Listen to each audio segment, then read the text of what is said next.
Hi there, Joe from Sustain Nutrition here, and today I'm going to be talking to you about the 6 tactics to tackle, lots of T's, evening cravings.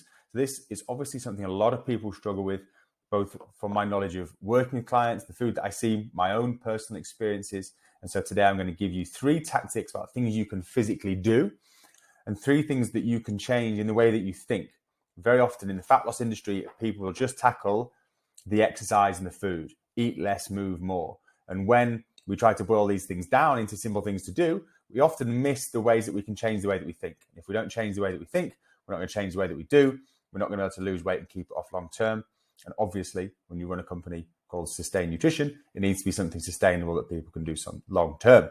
Flash in the pan nutrition, whilst we do well with certain people, doesn't feel as ethically good. So let's get stuck in. Tactics to tackle emotional cravings. Number 1, eat more during the day. In my experience, I've been an online nutrition coach for, nearly 8 years now.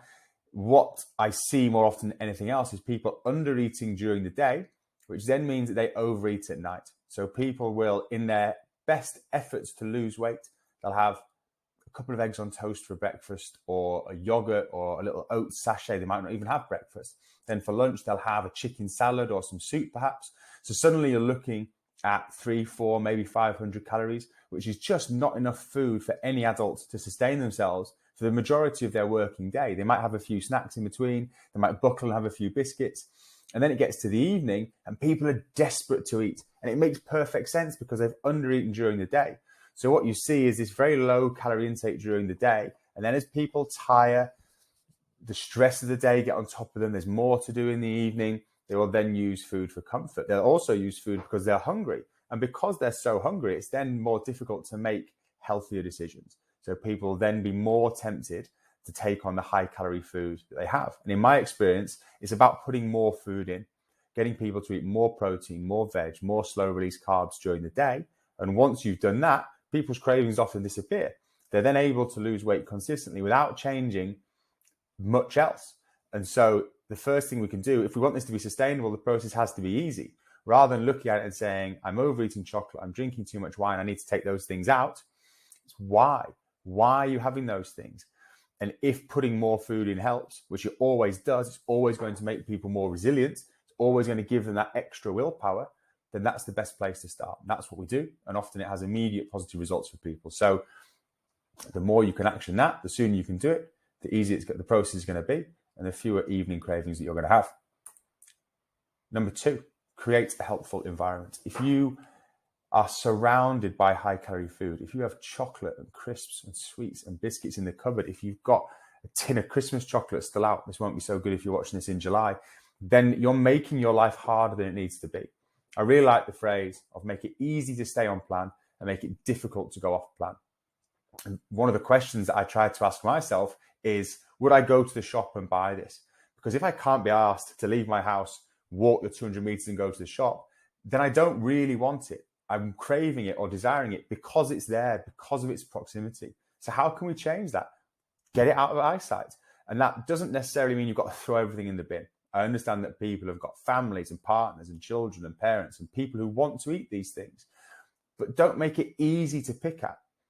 If the food's in front of you, don't sit there, move the food, ask somebody to portion up their food, put the food out of sight. Food will freeze. You can put slices of cake, chocolate bars, things like that into the freezer underneath some other things. Make it harder for you to access this. If you've got to defrost the damn thing, you're less likely to eat it. And so those pieces can make a massive difference. I've had Easter eggs that I'll forget will be there, and I'll open up a drawer one day and go, oh, I fancy an Easter egg. I'm only fancying that Easter egg because I've seen it. If it's out in front of me all the time, then it's more likely to be eaten.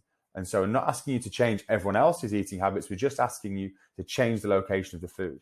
Another thing that you can do is to change the portion sizes. If your kids like sweets, then you've got an issue if you buy a 150 gram bag of buttons and you leave it on the side.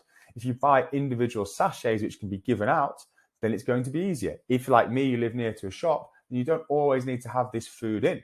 You might be able to pick it up on the way home from work or go out and get it. Make it more of a ceremony, of an occasion, rather than just being what you do. So those little inconveniences will make it easier for you to manage your cravings on an evening.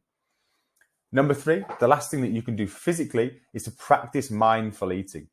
And whilst this is obviously a mindset exercise as well, it's something that you physically do. Slowing down your eating, putting your knife and fork down, chewing and savoring your food, recognizing the tastes and the textures. Where did the food come from? What other people were involved in bringing that food to your plate? It keeps you more focused in the present moment. If you've ever seen any of those studies where they give people different foods and then they get one person sat at a table, one person listening to music, and one person watching TV, it's always the people who are more distracted who eat the most, especially in front of TV. And because they're not mindful, they're not present with what they're doing, they're not aware of the portions that they're having. And so slowing this whole process down can make that easier. Implementing a pause is another really useful tactic. If, like me, you struggle when food's in front of you, to try to say, right, 10 seconds or a minute. So often you see this with people after their evening meal, is they say, I always crave food after my evening meal. And I'll say to them, how long did you wait? And then there's this awkward pause as people go, well, I didn't wait. Your brain hasn't caught on that your stomach's had a meal. And if you slow this process down, if you put a pause in, then you're not going to crave as often. And so often people just have to wait. It's such a simple tactic, but just because it's simple doesn't necessarily mean that it's easy. So onto the mindset piece of the puzzle. The first thing that you can work on is awareness of your thoughts and feelings. I mentioned previously how rare it is for people to be present and in the moment. Often we're distracted. We are focusing on the worries of the future, events coming up. We're dwelling on the past and things that have gone right or things that have gone wrong. We're dreaming of a happier future, but very rare for people to be present and in the moment and to be aware of what's going on. So many of our actions are habitual. I was talking before about eating food in front of me. So much of that is an ingrained habit that food is there and I'll pick it up and eat it. If I can practice being aware, and this is something that follows on from a pause, because a pause isn't just about kind of stopping and closing your eyes, and it can be, but questioning your thoughts and your feelings. What am I thinking when I see that food in front of me? I'm thinking that would be nice to eat. What am I feeling? I'm probably feeling desire for that food. I'm thinking about how nice that's going to be and how pleasurable it's going to be. I'm just looking at one side of the coin. I'm thinking about how great this whole process is going to be. I'm going to get to eat that cookie and I get the crumbs and the chocolate and all that pleasure. But is that the whole picture? Of course not. So learning what you're thinking in the moment before you eat is really, really useful. And often people will never do this. They'll have never spent any time doing this. So it's something you just have to practice, and you won't get right every time. You will still occasionally habitually eat. But if you're able to maintain your weight and it becomes an exception rather than a rule, then you're in a much better place. Number 5, challenging your thoughts. So I just mentioned there about your thoughts and your feelings when food's in front of you. The next question to ask is this true?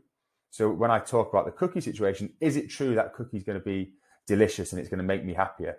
It might be delicious, but it's certainly not going to make me happier. And what's the flip side of that? What's the other side of this mindless eating? Well, I don't like being out of control. It makes me feel like a hypocrite when I have to do videos like this and discuss it. If I had children, it wouldn't necessarily be the example that I would want to set. That was the example that I grew up around, and that's part of the reason that I struggle with it now. It also affects my weight, which affects my confidence. It affects my happiness. It affects my relationship with my partner. It affects me to some degree making this content if I'm not feeling as confident and content as I could do. And so I appreciate in that example, it's just one cookie, but if that was a whole pack of cookies or a fish and chips or a takeaway, and those events can be repeated consistently, that's the difference for me between success and failure. That's the difference between me being the 8 kilos heavier I was before Christmas, before I learned some of the tactics that I'm going to talk to you with, and where I'm at now. And so often people will trust their thoughts too much. And the reason that they're succumbing to their cravings in the evening is because they're giving into them. They're believing that these thoughts have power over them because they've got physical sensations. That's not the case. So often in our lives, we don't listen to our thoughts and act on them. There'll be times when you want to yell at your partner or your kids or your boss, or sleep in, or binge eat, or emotionally eat, whatever it may be. And there'll be lots of times that you don't give in to those thoughts. So it shows that you're capable of doing this. We just need to take from the times that you're able to do that and to the times that you struggle more, which may be with your evening cravings, probably is if you've given 9.5 minutes to watching this so far. And the last one then, recognize thoughts for what they are. This was the key change for me that enabled me to lose the 8 kilos that I just mentioned. That before, when I would have a craving on an evening and think, oh, I really need some chocolate, I'd really like some chocolate, I'd go to the shop and buy some. I was looking at that thought and believing it and accepting it as the truth. But of course, it's not. That's something that I've created in my mind. Not everyone gets to the end of the day and struggles with food cravings. A lot of people don't. A lot of people don't use food and alcohol for drink, or food and alcohol for dealing with their cravings on an evening. Of course, a lot of people do. It's part of why I've got a job and part of why you're watching this. You're not the only person watching this. There are millions of people who struggle with this. But there are also a lot of people who don't, who are able to recognize these things, and they might not know how they're doing it, but this is how. They are recognizing that their thoughts are just thoughts. A bit like me thinking, the radiator's in front of me, the webcam's on my laptop, I can hear my own voice. They're all little thoughts that have no power behind them. And I'll forget them by tomorrow. But the craving in the moment just feels so real. But thoughts aren't facts. They're just information that your brain is feeding you. And if you focus on that, if you choose to listen to that, then you're more likely to struggle. There's quite a famous myth. I just had to pull it up on my phone now, so excuse me while I look away. The Tale of Two Wolves. An old Cherokee told his grandson, "My son, there's a battle between two wolves inside all of us. One is evil. It's anger, jealousy, greed, resentment, inferiority, lies, and ego. The other is good. It's joy, peace, love, humility, kindness, empathy, truth, and avoiding your evening cravings." The boy thought about it and asked, "Grandfather, which wolf wins?" The old man quietly answered, "The one you feed." And this is something that I see so often when it comes to giving into evening cravings. Is if you focus on how true your thoughts are, then you're going to move towards them. If you recognize them for what they are, if you practice this awareness and you're able to realize over time that thoughts are just thoughts, they're not facts, they're created in your mind. And if you choose to focus elsewhere, then you can be successful. If you would like some extra help with this, then I've created a tracker. I've got somewhere for you to detail all the tasks that I do each day that have helped me to maintain my weight for a long period of time and recently to lose more. It's something that we use with all of our paying clients. So if you'd like access to that, then you can download that in the comments section if you're watching this on YouTube. If you're just watching this video, then you'll have to find it on YouTube. Thank you very much.